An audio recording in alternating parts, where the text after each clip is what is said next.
കഴിഞ്ഞ ഈ ഭരണഘടന കഴിഞ്ഞ ഒന്നാം മന്ത്രിസഭയെ നമ്മൾ എടുത്തു കഴിഞ്ഞാൽ ഇതേപോലെ നിരവധി പ്രശ്നങ്ങൾ ഇവർക്കുണ്ടായിരുന്നു. പക്ഷേ ഇവരുടെ മുമ്പിൽ ഒരു പ്രശ്നത്തിന് പുറമെ അടുത്ത പ്രശ്നങ്ങൾ ഇങ്ങനെ വന്ന് വീണുകൊണ്ടേയിരിക്കും.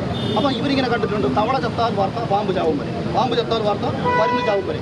ഈ ഒരു സമീപനമാണ് കഴിഞ്ഞ ഒന്നാം പിണറായി മന്ത്രിസഭയിൽ നമ്മൾ നോക്കിയാൽ കാണുന്നത്, ഈ രണ്ടാം മന്ത്രിസഭയിൽ നമ്മൾ കാണുന്നത്. പക്ഷേ അവിടെ ഇവർക്ക് അടിപറ്റി പോകാൻ പോകുന്നത് അങ്ങനെ തീരുന്നവരല്ല ഞങ്ങളെന്ന് ഈ ചെറുപ്പക്കാർ ധൈര്യപൂർവ്വം കാണിച്ചു കൊടുത്തു എന്നുള്ളതാണ്. ഇവരൊക്കെ വിചാരിച്ച് കാണുക കഴിഞ്ഞ എത്രയോ കാലങ്ങളായിട്ട് BSCയുടെ പേര് സമരം നടക്കാറുണ്ട്. അപ്പം കാണിച്ചിട്ടൊക്കെ പോകും. പക്ഷേ അതുകൊണ്ടാണ് ഞാൻ ഇവർക്ക് ആദ്യമേ ഒരു സല്യൂട്ട് ഞാൻ കൊടുക്കുന്നത്. ഇവർ പിന്മാറി പോകരുത്. ഇവർ പരാജയപ്പെട്ടാൽ പരാജയപ്പെടുന്നത് ഇവർ മാത്രമല്ല, ഇനി വരാൻ പോകുന്ന ഒരു തലമുറ കൂടിയാണെന്ന് ഞാൻ ആവർത്തിക്കുന്നു. അതുകൊണ്ടാണ് കേവലം ഇവിടെ വന്ന് സെക്രട്ടേറിയറ്റ് കമ്മിറ്റി വന്ന് 4 മാധ്യമങ്ങളുടെ മുമ്പിൽ കൊണ്ട് സമയം കാണിച്ചിട്ട് പോകാനുള്ളതല്ല അവർ വിളിച്ചത്. അവർ അത്രയും കുറച്ച ബോധ്യത്തോട് വന്നിരിക്കുകയാണ്. അതുകൊണ്ട് തന്നെ കേരള പോലീസിന് അഭിമാനമാണ് അവരെ പോലീസ് എടുത്തിട്ടുണ്ട്. അതുകൊണ്ട് ഈ സർക്കാരിനെ സംബന്ധിച്ച് ഞങ്ങൾ ചിന്തയുണ്ട്, അതവർക്ക് എന്തായാലും ഉണ്ടാവും. അത് മാറ്റിക്കൊടുക്കുക എന്നുള്ളതാണ് സമരസമിതിയുടെ ലക്ഷ്യം. മരണവുമായി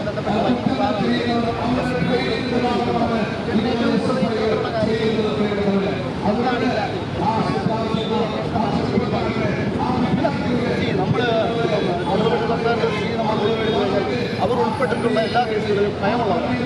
ഒരു ഭാഗത്തൂടെ ഞങ്ങൾ ഇത് ഭയമില്ല എന്ന് പറയുകയും മറുഭാഗത്തൂടെ അന്വേഷണം വരുന്ന സമയത്ത് അന്വേഷണ ഉദ്യോഗസ്ഥന്മാരെ സമീപിക്കുന്ന സമീപനമാണ്. ഇത്രയേറെ ക്രൂരമായ ഒരു പീഡനത്തിന് ചെറുപ്പക്കാരൻ്റെ വിജയമായി നമ്മൾ വൈകിട്ട് അതുതന്നെ ഈ നാട്ടിൽ അറിഞ്ഞു പുറത്ത് വന്നിട്ടായിരുന്നു എന്തായിരിക്കും അവസ്ഥ. ഇതുപോലെ എത്രയോ ക്യാമ്പസുകൾ എത്രയോ ചെറുപ്പക്കാർക്ക് ഇങ്ങനെ സംഭവിച്ചുകൊണ്ടേയിരിക്കുന്നു. ഞാനും ഭയപ്പെട്ടതുണ്ടാകുകയും നമ്മുടെ നിശബ്ദരാക്കപ്പെട്ട ചെറുപ്പക്കാരെ ഇന്ന് നമ്മുടെ കൺമുന്നിൽ ഈ മൊബൈൽ ഫോൺ എന്ന് പറയുന്നൊരു വലിയ ആയുധമുണ്ട്. നമ്മുടെ മുന്നിൽ തെറ്റ് കണ്ടു കഴിഞ്ഞാൽ നമ്മൾ ഒരുത്തരം പേടിക്കണ്ട, നീ അത് പറയാൻ വേണ്ട, നീ അതൊന്ന് ഷൂട്ട് ചെയ്തിട്ട് ഇവിടെ എത്രയോ ഓൺലൈൻ മാധ്യമങ്ങളുണ്ട്, മറുനാട് മുമ്പ് എത്രയോ മാധ്യമം അവർക്ക് അയച്ചുകൂടും ഇങ്ങനൊരു സംഭവം ഇല്ല ക്യാമ്പസിൽ നടന്നു. അത് തലമുറ കാണിക്കുന്ന ഏറ്റവും വലിയ ദ്രോഹമല്ലേ. അപ്പോൾ അതുണ്ടാവണം, നമുക്ക് കരുത്തുണ്ടാവണം. ഇപ്പം ഞാൻ ഒരു കലാകാരൻ എന്ന നിലയിൽ എനിക്ക് വെറുതെ ഇരുന്നാൽ പലരും പൈസ കൊടുക്കുന്ന പരിപാടിയിലൊക്കെ നമ്മൾ പ്രതിഷേധിക്കുന്നതോറും നഷ്ടങ്ങൾ മാത്രമായിരിക്കും നമുക്ക് സംഭവിക്കുന്നത്. പക്ഷേ ഞാൻ ചിന്തിക്കുന്നത് എന്താണെന്നറിയാമോ, ഇന്ന് എൻ്റെ ഒരു സുഹൃത്തിന് വേണ്ടി സംഭവിച്ചത് നാളെ എനിക്ക് സംഭവിക്കും, നാളെ എൻ്റെ കുടുംബത്തിൽ സംഭവിക്കും, നാളെ എൻ്റെ അനിയനെ ചിലപ്പോൾ തല്ലിക്കൊല്ലും, അല്ലെങ്കിൽ ചിലപ്പോൾ എന്നിലായിരിക്കും. അപ്പം ഞാൻ മിണ്ടാതിരുന്ന നിങ്ങൾ ഓരോരുത്തരും മിണ്ടാതിരിക്കുമ്പോൾ ഇല്ലാതാക്കപ്പെടുന്നത് നിങ്ങളാണെന്ന് തിരിച്ചറിയും. അവന്മാർ എത്രത്തോളം ന്യായീകരിക്കുന്നു അത്രത്തോളം ആ അവന്മാരെ പാർട്ടിമാരെ അല്ലാണ്ട് വേറൊന്നും പറയാനില്ല.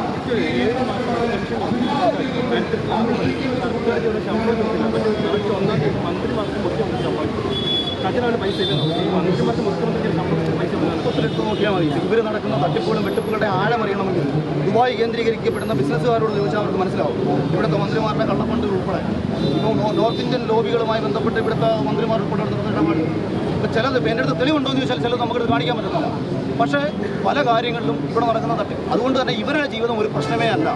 അത് നിങ്ങൾ മൊത്തത്തിൽ നോക്കും, ഇവരുടെ ജീവിതം ഒരു ഇവരുമായി ബന്ധപ്പെട്ട് നിൽക്കുന്നവരും വളരെ സേഫ് സോണിലാണ്. ആരാണ് ഇവർക്കെതിരെ ചോദ്യം ചെയ്യേണ്ടത്?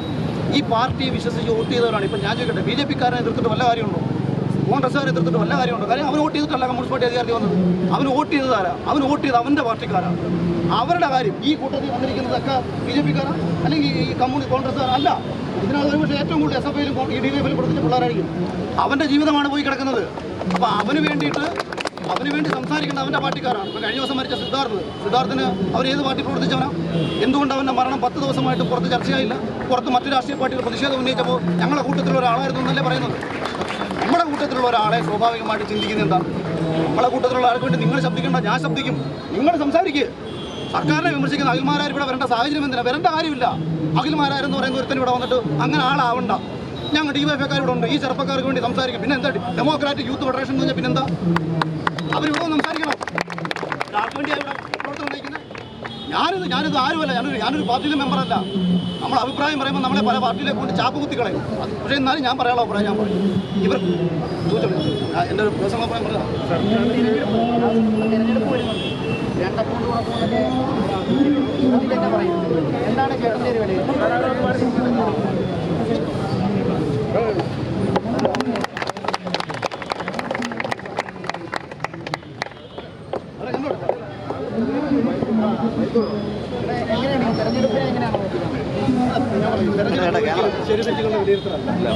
ഒരു രാഷ്ട്രീയത്തിൻ്റെയും ജനാധിപത്യപരമായിട്ട് നമ്മളൊരിക്കലും ഒരു രാഷ്ട്രീയ പാർട്ടി ഇപ്പം ഇന്നൊരു രാഷ്ട്രീയ പാർട്ടി ജയിക്കുന്നത് ഞാൻ കാണുന്നത് ശരി തെറ്റുള്ള വിലയിരുത്തലാണ്. ആ സമയത്തുണ്ടാകുന്ന ഒരു ഇമ്പാക്റ്റിൻ്റെ അടിസ്ഥാനത്തിൽ ജനങ്ങളുടെ ആത്മവിശ്വാസത്തെ ചിന്തയുമായി. അപ്പോൾ അതുകൊണ്ട് തന്നെ BJP ഇവിടെ അക്കൗണ്ട് വ്യക്തിപരമായിട്ട് എനിക്ക് സന്തോഷമൊന്നുമില്ല, തുറന്നില്ലെങ്കിലും എനിക്ക് പ്രത്യേകിച്ച് കാര്യം.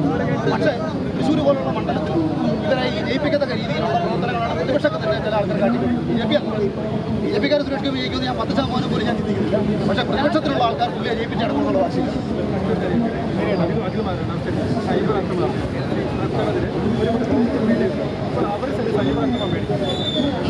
വർഷങ്ങളായിട്ട് ഇങ്ങനെ നിൽക്കുന്നുണ്ട്. ഇതിപ്പം അപ്രതീക്ഷിതമായിട്ട് കുറച്ച് നേട്ടങ്ങൾ ജീവിതത്തിൽ കിട്ടിയ ഒരാളാണ്.